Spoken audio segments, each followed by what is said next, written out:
hand in hand. Coming to the fun activities, we also know that you are part of Rotaract Club, also Rotary International. You are also a professional voiceover artist. Where do you find time in your busy schedule to do all such things?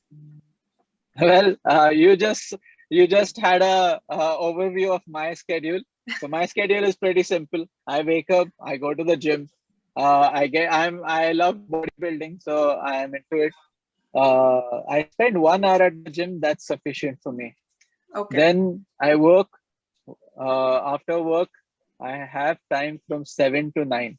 Those 2 hours are more than sufficient for me to spend time with my friends, to do all sort of social activities, and then come home, spend time with your family. Family is important, Right. and sleep is very important. Everyone knows that. Right, sir. So, engineering students basically limit their opportunities. That हम engineering कर रहे हैं तो बस इस field में जाना है या इस field में जाना है. They do not look beyond that. So, are there opportunities to explore beyond that? And like you said, after they do their SWOT analysis, they understand a better picture of themselves. But they limit themselves like a horse. That no, we are going to see only in this direction, and we cannot do any other thing. We cannot look into any other field. And this is what the mentality of students is. And they basically spend more time on social media, or they hang out more with their friends. Their friends influence them a lot in their decisions. So did you face this, and how did you overcome all of this? Yes, that definitely happens. See, Ravina, I mean, Revati, I'm sorry. I would suggest don't call me sir. It's not very, I'm not habitual to it. Right, But right. if you remember, when we were just out of school, there was this outing which we had done, casual outing. And that time we had a discussion about stars, which has nothing to do with what we are learning. You Right. were into commerce, I was into engineering. It had nothing to do with us. But that night, we really learned about astrology, A lot. and we really build up on it. Right. One thing that I would like to tell everyone is that never limit yourself to one subject or one kind of job. It is going to screw you up. Right. If you don't have a broad perspective towards life, you'll never learn more and more. There's so much in the world, there's so much information out there, and everyone has access to social media. Social media doesn't mean TikTok, doesn't mean reels, doesn't mean songs. That's not what it is. Social media teaches you everything. Even the reels teach you everything. They teach you simple stuff like how to remove the yolk out of your eggs. And social media can teach you the fundamentals of rocket science, the fundamentals of quantum physics in a very, very simple and entertaining way. So if you have access to social media all the time, why not go over there, learn, just spend some time while you're in the bathroom, learn about it. It could be anything. Learn about NBA, learn about cars, sports, politics, geography. Do anything in your whatever suits your interest. But always keep learning. Never have a simple, never have this approach. The never block yourself in Right. unidirection thinking. So which is your So favorite that's what I would subject? like to tell everyone. Oh, my favorite subject? Everything is my favorite subject. I can talk about anything. So, dear students, let me tell you that he was just talking about him being a nerd in school. His kind of, or his definition of nerd is not reading books. He used to ask others to read books, and then he used to learn it. That is how he used to listen to Yeah. others and learn. He used to not read the books. This is what he used to do. So could you please elaborate on this strategy of learning? Oh, I'll tell you many strategies of learning. Okay. So when I was in school, I hate reading. I hate reading. Not a good thing. Not a good thing. Whoever reads is doing better than me. But uh, what I love to do is I love to listen. So before the English exam or before the science exam, all the theory stuff, I love doing numericals, so I was covered over there. But the theory, I hate theory. So what I used to do is I used to gather all my friends around me, and I used to tell them, okay, tell me what do you know about this topic, and then they'll vomit it all out, and then I used to listen. I used to listen very carefully, and whatever I listened to them, I remembered it, and I used to immediately write all about it, elaborating more, Right. thinking, using logic and thinking, build upon your common sense. And that's how I was able to score very nicely.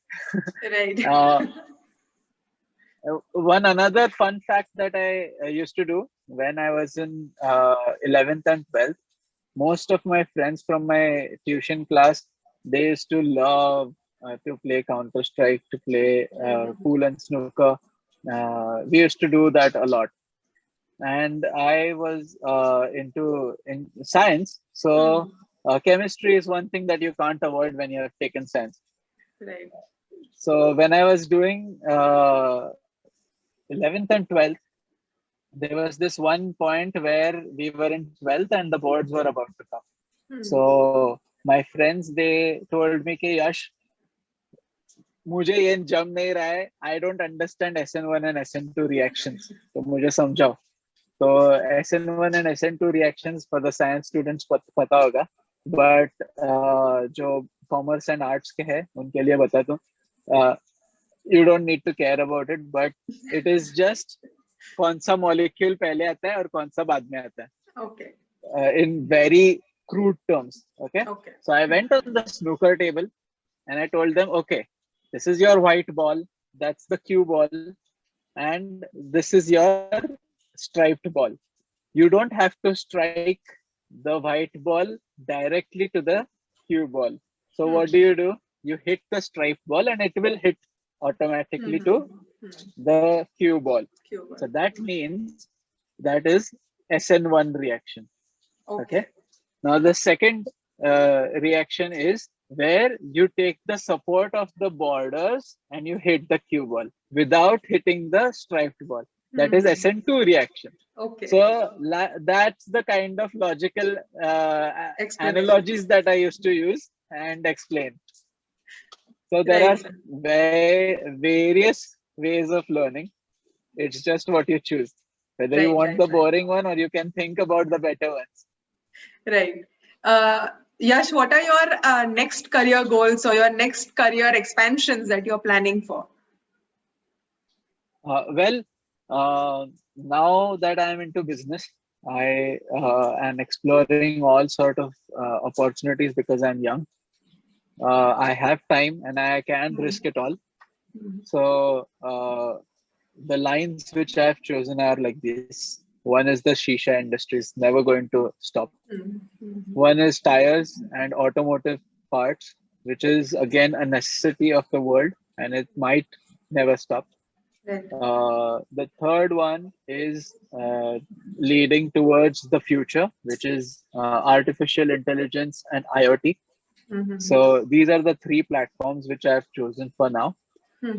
While doing this, it is important for me to keep my eye open to other opportunities and yet at the same time keep everything, all the processes in hand for all these 3-4 businesses which I'm doing.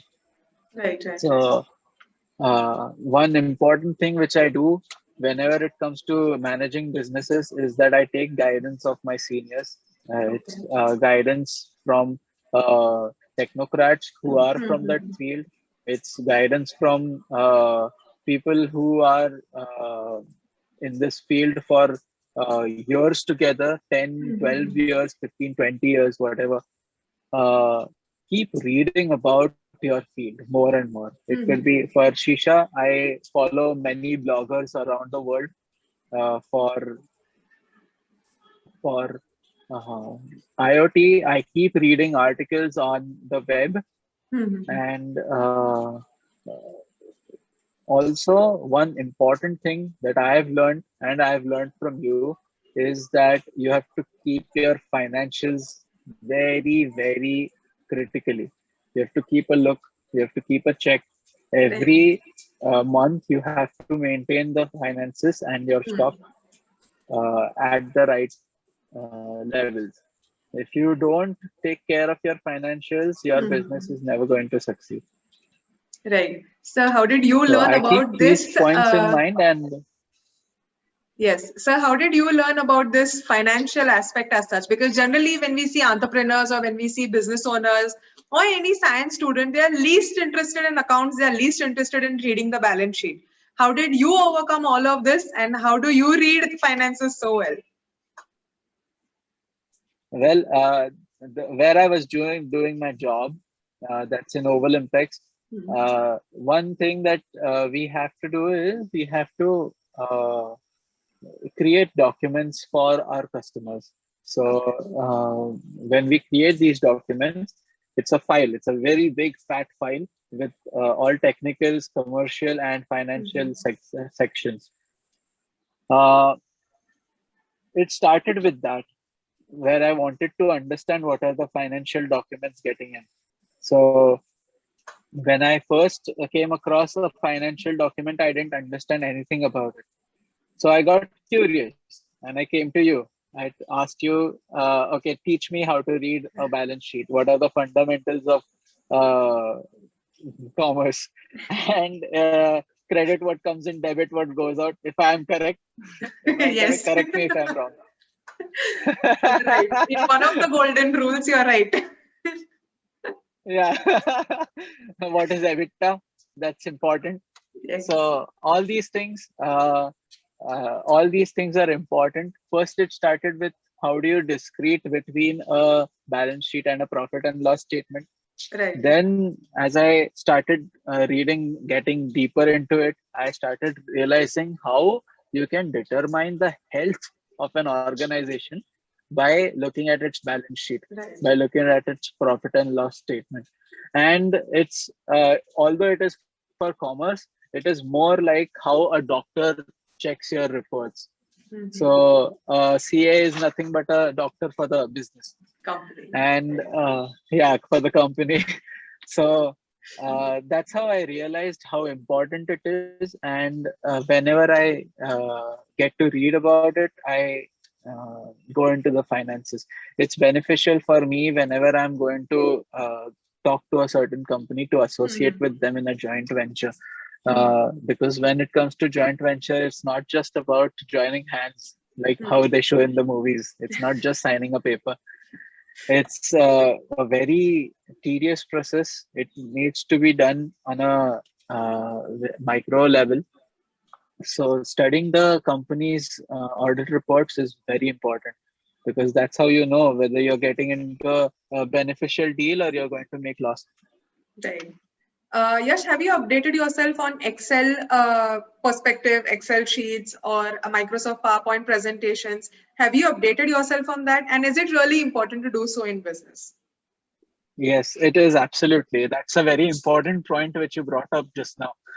Excel sheets and PowerPoint presentations are very, very critical when it comes to presenting your company. Excel sheets is because you can do any mathematical operation over there.